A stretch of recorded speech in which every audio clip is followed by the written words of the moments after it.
Hello बच्चों, कैसे हो गए। हम आशा करते हैं कि हमारे सभी बच्चे अच्छे और स्वस्थ होंगे। आज हम क्लास 10 का विज्ञान का जो हमारा विज्ञान कितने भागों में बांटा गया, 3 भागों में। रसायन विज्ञान, भौतिक विज्ञान और जीव विज्ञान। तो हम जीव विज्ञान से है जो तुम्हारे 5 चैप्टर है, प्रकाश के परावर्तन तथा अपवर्तन, मानव नृत्य तथा रंग बिरंगा संसार। तीसरा चैप्टर विद्युत धारा, चौथा विद्युत धारा के चुंबकीय प्रभाव और पांचवा ऊर्जा के स्रोत से। हम जो है इससे मोस्ट इंपॉर्टेंट ऑब्जेक्टिव क्वेश्चन लेके आए हुए हैं जो तुम्हारे बोर्ड एग्जाम में 2015 से लेकर 2024 के बीच में कम से कम 10 से 12 बार ये सब क्वेश्चन बार-बार रिपीट हुए। और ये क्वेश्चन मैंने जो ढूँढ-ढूँढ के जो है प्रैक्टिस के लिए तुम्हारे लिए बनाया, जो तुम्हारे बोर्ड एग्जाम में बहुत ज़्यादा आने का चांस है। ठीक है बच्चों? और अभी तक जो नए बच्चे हमसे जुड़े हैं या जुड़ चुके हैं, जो चैनल को सब्सक्राइब नहीं किए हो, जल्द से जल्द चैनल को सब्सक्राइब कर दें। ठीक है बच्चों? और ये जो क्वेश्चन है मोस्ट ऑब्जेक्टिव क्वेश्चन लेकर आया हूँ, जो इस वीडियो के अंदर जो तुम्हारे बोर्ड एग्जाम 2025 में बहुविकल्पी प्रश्न यही सब आएगा, ये प्रश्न जान लेना। ठीक है बच्चों? हम चलते हैं अपने पहले प्रश्न। हमारा पहला प्रश्न क्या कह रहा है? हमारे यहाँ पहला प्रश्न कह रहा है कि प्रकाश का वेग न्यूनतम होता है। बताओ, प्रकाश का वेग न्यूनतम होता है कब होता है? कांच में होता है। प्रकाश का वेग न्यूनतम कब होता है? कांच में होता है। मतलब हमारा पहला का डी आंसर सही है। ठीक है, हम बढ़ते हैं प्रश्न नंबर 2 की तरफ। प्रश्न नंबर 2 हमारा क्या करें? प्रश्न नंबर 2 हमारा जो करेगा प्रश्न नंबर 2 करेंगे, मानव नेत्र किस भाग के किस वस्तु का प्रतिबिंब बनाता है? बताओ, मानव नेत्र किस भाग पर किसी वस्तु का प्रतिबिंब बनाता है? बताओ कहाँ पर? तो रेटिना या जो है दृष्ट पटल पे बनाता है। कहाँ पर? रेटिना या दृष्ट पटल पे। मतलब हमारा यहाँ से दूसरा का डी आंसर सही है। ठीक है, दूसरा कौन सा? डी सही है। और हाँ, इस वीडियो का पीडीएफ आपको चाहिए तो मैं डिस्क्रिप्शन के अंदर दे दूंगा, वहाँ से आप जाके डाउनलोडिंग कर सकते हैं। और आप क्लास 10 की अच्छे से तैयारी कर रहे हो, क्योंकि विजन क्लासेस VI ने एक जो मुहिम छोड़ा है, अब की बार 95 पार, वो मैं लक्ष्य रखा हूँ, जो इस बार मैं करके दिखाऊंगा। आप पढ़ना चाहते हैं तो हमारे जो है YouTube channel vision classes VI पे जाकर प्ले लिस्ट में सारे सब्जेक्ट जो है वीडियो अवेलेबल है, वहाँ जाके आप देख सकते हैं। ठीक है बच्चों, बढ़ते हैं प्रश्न नंबर 3 की तरफ। प्रश्न नंबर 3 हमारा क्या करें? प्रश्न नंबर 3 हमारा जो बड़ा है कि वोल्ट बटे एम्पियर प्रदर्शित करता है। बताओ, वोल्ट बटे एम्पियर कौन सा प्रदर्शित करता है, किसको प्रदर्शित करता है? तो बताओ, तो हमारा वोल्ट अपॉन एम्पियर जो है वो ओम को प्रदर्शित करता है, क्योंकि हम R बराबर पढ़े हुए V/I। तो हमारे यहाँ से जो आंसर होगा वो सी होगा। कौन सा आंसर होगा? तीसरा का हमारा आंसर सी हो जाएगा। ठीक है, हम बढ़ते हैं प्रश्न नंबर 4 की तरफ। प्रश्न नंबर 4 हमारा क्या करा है? प्रश्न नंबर 4 हमारा जो बड़ा है कि विद्युत धारा के किस सिद्धांत पर कार्य करता है? बताओ, किस सिद्धांत पर कार्य करता है बच्चों? जल्दी बताओ कमेंट में। तो वो उष्मी के कार्य सिद्धांत पे कार्य करता है। किसमें? उष्मी के सिद्धांत में। मतलब चौथा का ये आंसर सही है। ठीक है, हम बढ़ते हैं प्रश्न नंबर 5 की तरफ। प्रश्न नंबर 5 हमारा क्या करा है? प्रश्न नंबर 5 बोला यहाँ से कि प्रकाश की किरण गमन करती है। बताओ, प्रकाश की किरण गमन करती है तो कहाँ करती है? एक सीधी रेखा में गमन करती है। कहाँ पे? एक सीधी रेखा में गमन करती है। मतलब पांचवा का ये सही है। ठीक है, हम बढ़ते हैं प्रश्न नंबर 6 की तरफ। थोड़ा स्वास्थ्य सही नहीं है बच्चों, आवाज़ को जो है आप मैनेज कर लीजिएगा। ठीक है, प्रश्न नंबर 6 हमारा क्या करा है कि नेत्र लेंस की फोकस दूरी अधिक हो जाने पर कौन सा दृष्टि दोष होता है? बताओ, नेत्र लेंस की जो है दूरी अधिक हो जाने पर कौन सा दृष्टि दोष होता है? तो दूरदृष्टि दोष होता है। कौन सा होता है? दूरदृष्टि दोष होता है। मतलब हमारा छठवां का 20 सही है। ठीक है, हम बढ़ते प्रश्न नंबर 7 की तरफ। प्रश्न नंबर 7 हमारा क्या करा है? प्रश्न नंबर 7 हमारा बोला कि विद्युत प्रतिरोध का मात्रक है। बताओ, विद्युत प्रतिरोध का मात्रक है। विद्युत प्रतिरोध का मात्रक ओम होता है। क्या होता है? ओम होता है। प्रतिरोध को R से दिखाते हैं, जिससे R का मान क्या होता है? ओम होता है। ठीक है, सातवां का हमारा सी सही है। बढ़ते हैं प्रश्न नंबर 8 की तरफ। प्रश्न नंबर 8 हमारा क्या करें? प्रश्न नंबर जो 8 करा के डायनोमो का सिद्धांत आधारित है। डायनोमो किसके सिद्धांत पर आधारित है? जल्दी बताओ, डायनोमो किसके सिद्धांत पर आधारित है? धारा के ऊष्मीय प्रभाव के सिद्धांत पर आधारित है। किसके? धारा के ऊष्मीय प्रभाव के सिद्धांत पर आधारित है? नहीं, जो है डायनोमो जो है हमारा विद्युत चुंबकीय प्रेरण पर आधारित। किस पे? विद्युत चुंबकीय प्रेरण पर आधारित। मतलब 8वां का ई हमारा आंसर सही है। ठीक है, बढ़ते हैं प्रश्न नंबर 9 की तरफ। प्रश्न नंबर 9 हमारा क्या करें? प्रश्न नंबर 9 जो हमारा कह रहा है कि निम्न से कौन कौन बायोगैस ईंधन का स्रोत नहीं है? जल्दी बताओ, कौन सा नहीं है बच्चों? कौन सा नहीं है? नाभिकीय ऊर्जा जो है हमारा बायोगैस ईंधन का स्रोत नहीं है। मतलब हमारा यहाँ से 9वां का सी सही है। बढ़ते प्रश्न नंबर 10 की तरफ। प्रश्न नंबर 10 हमारा क्या करें? प्रश्न नंबर 10 जो हमारा यहाँ से बोल रहा है कि समतल दर्पण द्वारा बने प्रतिबिंब होता है। बताओ, समतल द्वारा बने प्रतिबिंब कैसा होता है? जल्दी बताओ कमेंट में कैसा होता है। तो हमारा जो काल्पनिक होता है, कैसा होता है? काल्पनिक होता है। ठीक है, 10वां का हमारा 20 सही है। और अभी तक हमने क्लास 10 को बहुत डिटेल में सभी सब्जेक्ट को मैं पढ़ा रखा हूँ, जिसको ऑब्जेक्टिव सब्जेक्टिव आंकी क्वेश्चन मैं सब करा रहा हूँ। आप जाके YouTube channel vision classes VI के प्लेलिस्ट में देख सकते हैं। और आपको किसी सब्जेक्ट का पीडीएफ या नोट्स चाहिए तो हमारे टेलीग्राम सॉरी जो है डिस्क्रिप्शन के अंदर जो व्हाट्सएप नंबर दे रखे हैं वहाँ से आप हमको मैसेज करके आप जो है कॉन्टैक्ट या जुड़ सकते हैं हमारे ग्रुप में, ठीक है। जो हमने मुहिम छोड़ा है अब की बार 95 पार, वो हमने इस बार करके दिखाना है सभी बच्चों को। और सभी बच्चे देखो, मेरे स्वास्थ्य खराब होने की वजह से भी मैं जो है आप सबके लिए वीडियो बना रहा हूँ, ये कितनी बड़ी बात है। आपका एक छोटा सा काम है, चैनल को क्या करो, सब्सक्राइब कर दो, बगल वाली घंटी को जो है प्रेस कर देना, ठीक है बच्चों। बढ़ते प्रश्न नंबर 11 की तरफ। प्रश्न नंबर 11 हमारा क्या करा है, प्रश्न नंबर 11 हमारा जो बोला है यहाँ से कि श्वेत प्रकाश की किरण श्वेत प्रकाश की किरण जब किसी प्रिज्म से होकर गुजरती है तो रंग वर्ड सबसे अधिक विचलित होता है। बताओ कौन सा रंग सबसे अधिक विचलित होता है, जल्दी बताओ बच्चों कमेंट में। तो हमारा जो बैगनी रंग जो सबसे अधिक विचलित होता है, मतलब हमारा सी आंसर सही है। हमारा कौन सा आंसर सही है, सी सही है। हम बढ़ते हैं प्रश्न नंबर 12 की तरफ। प्रश्न नंबर 12 हमारा क्या करें, प्रश्न नंबर 12 बोला कि विभवांतर का एसआई मात्रक है। बताओ विभवांतर का एसआई मात्रक है, विभवांतर का एसआई मात्रक हमारा वोल्ट होता है। क्या होता है, विभवांतर का एसआई मात्रक वोल्ट होता है, मतलब भ्रामक हमारा डी सही है, ठीक है। हम बढ़ते हैं प्रश्न नंबर 13 की तरफ। प्रश्न नंबर 13 हमारा क्या करें, प्रश्न नंबर 13 जो बोला है यहाँ से हमारा कि सूर्य तथा अन्य तारों का विशाल ऊर्जा का स्रोत है। बताओ सूर्य तथा अन्य तारों का विशाल ऊर्जा का स्रोत है तो क्या है, जल्दी बताओ। नाभिकीय संलयन है। क्या है, नाभिकीय संलयन, मतलब 13वां हमारा ए आंसर सही है, ठीक है। 13 कौन सा सही है, ए सही है। हम बढ़ते हैं प्रश्न नंबर 14 की तरफ। प्रश्न नंबर 14 हमारा क्या करें, प्रश्न नंबर 14 बोला है कि लेंस की क्षमता का एसआई मात्रक होता है। बताओ डायोप्टर होता है। लेंस की क्षमता का जो एसआई मात्रक होता है क्या होता है, डायोप्टर होता है, मतलब हमारा यहाँ से 14 का ए सही है। हम बढ़ते हैं प्रश्न नंबर 15 की तरफ। प्रश्न 15 हमारा क्या करें, प्रश्न 15 बोल रहा है हमारा यहाँ कि किसी नाभिकीय विखंडन में मुक्त ऊर्जा होता है। बताओ किसी नाभिकीय विखंडन में जो मुक्त ऊर्जा कितना निकलती है, जल्दी बताओ कमेंट में कितना निकलता है। 200 मेगा इलेक्ट्रॉन वोल्ट निकलता है। कितना, 200 मेगा इलेक्ट्रॉन वोल्ट निकलता है, मतलब 15वां हमारा सी सही है, ठीक है। हम बढ़ते हैं प्रश्न नंबर 16 की तरफ। प्रश्न नंबर 16 देखते हैं। प्रश्न नंबर 16 हमारा क्या रहा है कि विद्युत बल्ब में कौन सी गैस भरी होती है। विद्युत बल्ब में कौन सी गैस भरी होती है, तो विद्युत बल्ब में जो निष्क्रिय गैस भरी होती है, क्योंकि ये किसी के साथ रिएक्शन नहीं करती, मतलब 16वां का सी सही है, ठीक है। बढ़ते प्रश्न नंबर 17 की तरफ। प्रश्न नंबर 17 हमारा क्या है, प्रश्न नंबर 17 बोला है कि किसी लेंस के द्वारा सिर्फ काल्पनिक प्रतिबिंब बनता है। बताओ किसी लेंस के द्वारा सिर्फ काल्पनिक प्रतिबिंब बनता है तो किस में बनता है, वो अवतल दर्पण में बनता है। किस में बनता है, अवतल में बनता है, ठीक है। अवतल में बनता है, सॉरी अवतल लेंस में बनता है। बढ़ते हैं 17वां हमारा बी आंसर है। बढ़ते हैं प्रश्न नंबर 18 की तरफ। प्रश्न नंबर 18 हमारा क्या है, हमारा है सेल के विद्युत वाहक बल का मात्रक है। बताओ सेल के विद्युत वाहक बल का मात्रक है, जल्दी बताओ कौन सा है। तो हमारा सेल के विद्युत वाहक बल का भी मात्रक जो होता है हमारा वोल्ट ही होता है, क्योंकि विद्युत वाहक बल का भी मात्रक हमारा जो है वोल्ट होता है। और सेल मतलब विद्युत वाहक बल ई से दिखाते हैं, इसका भी मात्रक हमारा क्या होता है, वोल्ट होता है, मतलब 18वां हमारा 20 सही है, ठीक है। हम बढ़ते हैं प्रश्न नंबर 19 की तरफ। प्रश्न नंबर 19 क्या है, पौनो बोला है। प्रश्न नंबर 19 यहाँ से प्रश्न नंबर 19 बोल रहा है, प्रश्न नंबर 19 करा कि पौनों का देश कहा जाता है। बताओ पौनों का देश किसे कहा जाता है, जल्दी बताओ कमेंट में। पौनों का देश किसे कहा जाता है, तो डेनमार्क को कहा जाता है। किसको, डेनमार्क को पौनों का देश कहा जाता है, ठीक है। बढ़ते प्रश्न नंबर जो है 20 की तरफ। प्रश्न नंबर 20 हमारा क्या है, प्रश्न नंबर 20 हमारा बोला कि चुंबकीय क्षेत्र का एसआई मात्रक क्या है। बताओ चुंबकीय क्षेत्र का एसआई मात्रक क्या है, जल्दी बताओ कमेंट में।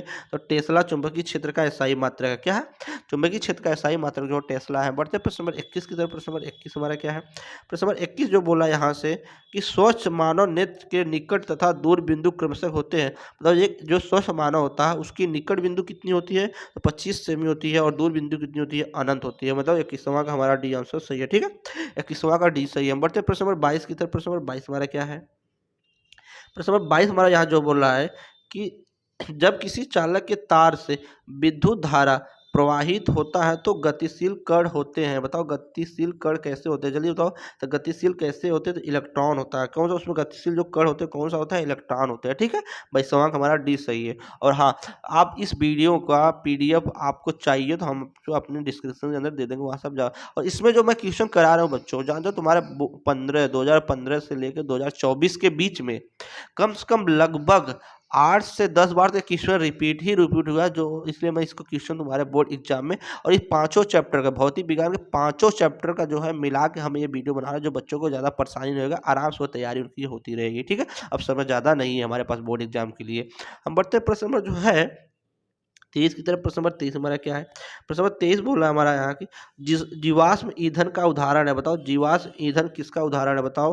तो ये हमारा कोयला का भी उदाहरण है, लकड़ी भी है, गोबर गैस है, मतलब सभी है हमारा, मतलब 23वां का डी आंसर सही है, ये सभी है। ठीक है, हम बढ़ते हैं प्रश्न नंबर 24 की तरफ। प्रश्न नंबर 24 हमारा क्या है? प्रश्न नंबर 24 बोला यहाँ से परावर्तन के नियम से निर्धारित होता है, बताओ परावर्तन के नियम से क्या निर्धारित होता है? आपतन कोण बराबर परावर्तन कोण के होता है। ठीक है, आई बराबर आर के बराबर होता है, मतलब यहाँ से 24वां का ई आंसर हमारा सही है। ठीक है, हम बढ़ते हैं प्रश्न नंबर 25 की तरफ। प्रश्न नंबर 25 हमारा क्या है? प्रश्न नंबर 25 हमारे यहाँ जो बोल रहा है कि जो नेत्र दूर स्थित वस्तु को स्पष्ट नहीं देख पाता है, उस नेत्र में कौन सी दृष्टि दोष होती है? बताओ कौन सी दृष्टि दोष होती है? उस नेत्र में हमारा जो निकट दृष्टि दोष होता है, कौन सा? निकट दृष्टि दोष जो वो देख नहीं पाता है। ठीक है, हम बढ़ते हैं प्रश्न नंबर 26 की तरफ। प्रश्न नंबर 26 हमारा क्या है? बोला कार्य करने की क्षमता को कहते हैं, कार्य करने की क्षमता को कहते हैं, तो हमारे कार्य करने की क्षमता को हम बोलते हैं ऊर्जा बोलते हैं। 26वां का हमारा जो है सी सही है। ठीक है, हम बढ़ते हैं प्रश्न नंबर 27 की तरफ। प्रश्न नंबर 27 हमारा क्या है? प्रश्न नंबर 27 बोला निम्नलिखित में से कौन सी विद्युत का सुचालक है? बताओ निम्नलिखित में से कौन सी विद्युत का सुचालक है? कुचालक नहीं, सुचालक का बात यहाँ कर रहा है, तो बताओ कौन सा ग्रेफाइट जो विद्युत का सुचालक है? मतलब हमारा यहाँ से जो है 27 का डी आंसर सही है। बढ़ते प्रश्न नंबर 28 की तरफ। प्रश्न नंबर 28 हमारा क्या है? प्रश्न नंबर 28 हमारा बोल रहा है कि गोबर गैस एक प्रकार की है, बताओ गोबर गैस एक प्रकार की है, क्या है? बताओ गोबर गैस एक प्रकार की है, तो हमारा ये है बायोगैस है। क्या है? बायोगैस है, मतलब 28वां का 20 सही है। ठीक है, हम बढ़ते हैं प्रश्न नंबर 29 की तरफ। प्रश्न नंबर 29 हमारा क्या है? प्रश्न नंबर 29 हमारा यहाँ जो बोल रहा है कि किसी माध्यम का अपवर्तनांक का मान है, बताओ साइन आई बटे साइन आर होता है स्नेल का नियमानुसार। ठीक है, साइन आई बटे साइन आर, मतलब 29वां का हमारा ए आंसर सही है। ठीक है, और ये वीडियो और क्वेश्चन अच्छा लगे तो जल्द से जल्द जो है अपने ग्रुप में जो है क्लास 10 के सभी बच्चों को, चाहे तुम्हारे रिलेशन के बच्चे हो, चाहे तुम्हारे ग्रुप में हो या तुम्हारे दोस्त साथी, सभी को शेयर करो जो इस वीडियो को देख कर अपना एक अच्छा नंबर स्कोर कर सके सभी बच्चे। ठीक है बच्चों, हम बढ़ते हैं प्रश्न नंबर 30 की तरफ। प्रश्न नंबर 30 हमारा क्या है? प्रश्न नंबर 30 हमारा यहाँ बोल रहा है कि चंद्रमा पर खड़े अंतरिक्ष यात्री को आकाश प्रतीत होता है, बताओ कैसा प्रतीत होता है? ये भी क्वेश्चन बार बार रिपीट हुआ है, तो कैसा प्रतीत होता है? तो काला प्रतीत होता है। कैसा? काला प्रतीत होता है, मतलब 30 का हमारा डी आंसर सही है। हम बढ़ते हैं प्रश्न नंबर 31 की तरफ। प्रश्न नंबर 31 हमारा क्या है? बोला कि अनवीकरणीय ऊर्जा का स्रोत है, बताओ अनवीकरणीय ऊर्जा का स्रोत है तो क्या है? जीवाश्म ईंधन है। क्या है? जीवाश्म ईंधन है, जीवाश्म ईंधन है। ठीक है, 31वां का हमारा ए सही है। हम बढ़ते हैं प्रश्न नंबर 32 की तरफ। प्रश्न नंबर 32 हम देखते हैं। प्रश्न नंबर 32 हमारे यहाँ जो बोल रहा है कि विद्युत बल्ब का तंतु किस धातु का बना होता है? जो विद्युत बल्ब के अंदर स्प्रिंग लगा होती है वो किस धातु का होता है? वो हमारा टंगस्टन का होता है। किसका होता है? टंगस्टन का, जिसका गलनांक हाई होता है, बहुत ज्यादा होता है। ठीक है, जल्दी गलता नहीं है। बढ़ते प्रश्न नंबर 33 की तरफ। प्रश्न नंबर 33 हमारा क्या कर रहे हैं? प्रश्न नंबर 33 बोला कि दी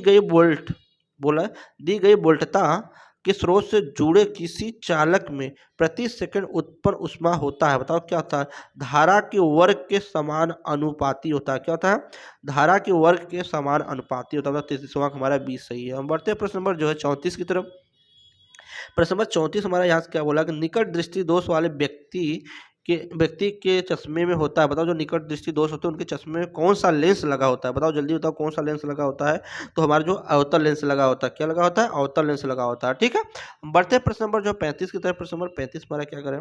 प्रश्न नंबर 35 बोल रहा है कि जीवाश्मी ईंधन ऊर्जा के लिए है, बताओ जीवाश्मी ईंधन ऊर्जा के लिए है, क्या है? जल्दी बताओ। तो आणविकरण का स्रोत है। क्या है? आणविकरणीय स्रोत है, मतलब जो है 35वां का हमारा 20 सही है। हम बढ़ते प्रश्न नंबर 36 की तरफ। प्रश्न नंबर 36 हमारा क्या करा है? प्रश्न नंबर 36 हमारा यहाँ बोल रहा है कि गोली दर्पण में और जो फोकसांतर एवं वक्रता त्रिज्या के बीच संबंध बताओ। तो बताओ वक्रता त्रिज्या के बीच संबंध क्या होता है? तो यह बराबर r/2 पढ़े होंगे, यह बराबर r/2 पढ़े होंगे, तो यह r बराबर 2, यह मतलब यहाँ से हमारा जो होगा ए ही आंसर होगा, पहला आंसर हमारा सही है। ठीक है, 36 का हमारा ए सही है। हम बढ़ते प्रश्न नंबर 37 की तरफ। प्रश्न नंबर 37 बोला पृथ्वी का विभव होता है, मतलब पृथ्वी का विभव होता है तो पृथ्वी का विभव जो अनंत होता है। क्या होता है? पृथ्वी का विभव जो होता है कहीं कहीं शून्य भी मानते हैं, कहीं कहीं अनंत मानते हैं, तो इससे हमारे पृथ्वी का विभव जो है अधिकांश बुक में जो दिया है वो हमारा शून्य दिया है, मतलब हमारा जो है 37 का सी सही है। ठीक है, हम बढ़ते हैं प्रश्न नंबर 38 की तरफ। प्रश्न नंबर 38 हमारा क्या है? प्रश्न नंबर 38 बोल रहा है कि चुंबकों के सजाती ध्रुवों के बीच परस्पर होता है। चुंबकीय जो चुंबक होते हैं उनके बीच में सजाती ध्रुव होती है, सजाती विजाती ध्रुव। तो सजाती ध्रुव के बीच क्या होता है? आकर्षण होता है, प्रतिकर्षण होता है, यही बता दो क्या होता है। उनके बीच में जो प्रतिकर्षण बल होता है, क्या होता है? प्रतिकर्षण होता है। ठीक है, सजाती ध्रुवों के बीच प्रतिकर्षण, अजाती ध्रुवों के बीच जो तुम्हारा आकर्षण बल होता है। हम बढ़ते हैं प्रश्न नंबर 39 की तरफ। प्रश्न नंबर 39 हमारा क्या है? प्रश्न नंबर 39 बोला कि स्पेक्ट्रम प्राप्त करने के लिए किसका उपयोग किया जाता है? बताओ, स्पेक्ट्रम प्राप्त करने के लिए किसका उपयोग किया जाता है? तो स्पेक्ट्रम प्राप्त करने के लिए हमारा प्रिज्म का उपयोग करते हैं। मतलब 39वां का डी सही है। हम बढ़ते हैं प्रश्न नंबर 40 की तरफ। प्रश्न नंबर 40 हमारा क्या कह रहा है कि सरदार सरोवर बाग किस नदी पर बना हुआ है? ये भी क्वेश्चन बार बार रिपीट है क्योंकि तुम्हारा ऊर्जा के स्रोत से लिया हुआ क्वेश्चन है। ठीक है, तो बताओ किस पर बना हुआ है, जल्दी बताओ कमेंट पे। तो ये नर्मदा नदी पे बना हुआ, किस पे? नर्मदा नदी पे बना हुआ। मतलब 40वां का हमारा सी सही है। हम बढ़ते हैं प्रश्न नंबर 41 की तरफ। प्रश्न नंबर 41 हमारा क्या है? प्रश्न नंबर 41 बोला कि बल चुंबकीय बल के क्षेत्र का एसआई मात्रक है। जल्दी बताओ क्या है? चुंबकीय बल के क्षेत्र का एसआई मात्रक है तो न्यूटन प्रति एम्पियर है। कि तुम्हारा न्यूटन है कि न्यूटन प्रति एम्पियर मीटर है? तो हमारा क्या है? डी आंसर सही है, न्यूटन प्रति एम्पियर है। ठीक है, 41वां हमारा डी सही है। बढ़ते हैं प्रश्न नंबर 42 की तरफ। प्रश्न नंबर 42 हमारा क्या है? प्रश्न नंबर 42 हमारा जो यहाँ से कर रहा है कि उस लेंस उस लेंस में जब बिंब एफ और 2f के बीच रखा जाता है तब बना प्रतिबिंब होता है। तो बताओ कैसा बना प्रतिबिंब होता है? जल्दी बताओ कमेंट में। तो कैसा बना प्रतिबिंब होता है? 42वां का आंसर पूछ रहा है, तो बड़ा और वास्तविक होता है। कैसा होता है? बड़ा और वास्तविक होता है। मतलब 42वां का हमारा ए सही है। ठीक है, हम बढ़ते हैं प्रश्न नंबर 43 की तरफ। प्रश्न नंबर 43 हमारा क्या करें? प्रश्न नंबर 43 जो बोल रहा है कि सेल और सौर सेल बनाने के लिए किसका उपयोग किया जाता है? बताओ, सौर सेल बनाने के लिए किसका उपयोग किया जाता है? तो जो सिलिकॉन का उपयोग किया जाता है। किसका? सिलिकॉन का उपयोग किया जाता है। इसका हमारा डी सही है। हम बढ़ते हैं प्रश्न नंबर 44 की तरफ।